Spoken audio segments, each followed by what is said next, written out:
लाहौर के इलाके defence which नाबलो motorcycle सवारां दा निजी रेस्टोरेंट ते हमला डीआईजी ऑपरेशन ते नोटिस ते कार्रवाई पुलिस ने मुलजमान काबू कर लए सी ते सीसीटीवी फुटेज दी मदद दे नाल वाकये विच मुलविस 10 मुलजमान नूं गिरफ्तार कीता गया है। फुटेज दे विच वेख्या जा सकदा है कि मुलजमान ने तोड़-फोड़ भी कीती है ते नस भी गए ने। मजीद जान लेने नुमाइंदा सन न्यूज़ मलिक मुश्ताक कोलों। जी मलिक साहब दसो कि की तफसील है तुहाडे कोल?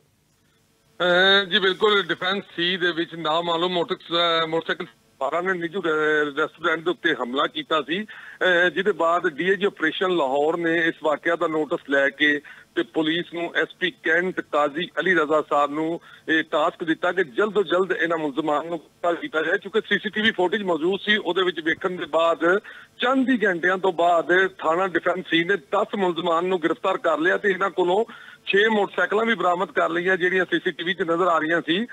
6 ਜਿਹੜੇ 10 मुलजमान गिरफ्तार होए ਉਹਨਾਂ ਵਿੱਚ मुबशर इशान जिशान उस्मान अजहर नूर मोहम्मद शेर अली यासीन वकास ਤੇ नुमान शामिल ने। चूंकि ਪਹਿਲੇ तो ਉਹਨਾਂ ਤੇ ਮੁਕੱਦਮਾ ਦਰਜ ਸੀ ਤੇ ਹੁਣ ਮੁਕੱਦਮਾ ਜਿਹੜਾ ਤਫਤੀਸ਼ ਵਾਸਤੇ ਇਨਵੈਸਟੀਗੇਸ਼ਨ ਵਿੰਗ ਦੇ ਹਵਾਲੇ ਕਰ ਦਿੱਤਾ ਗਿਆ।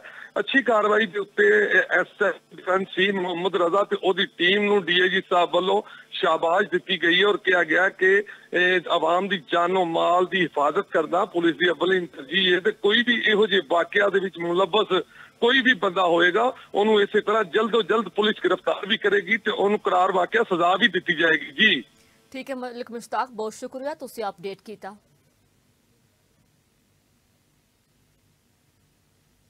नाज़रीन, आइंदा माली साल का बजट स्पीकर कौमी असम्बली की ज़र सदारत इजलास वज़ीर खजाना मोहम्मद औरंगजेब ते मुख्तलिफ पार्लिमानी सियासी जमातों के नुमाइंदियों ने भी शिरकत की थी। इजलास में कौमी असम्बली के बजट इजलास दी तैयारियों से भी गलबात हुई। इजलास ने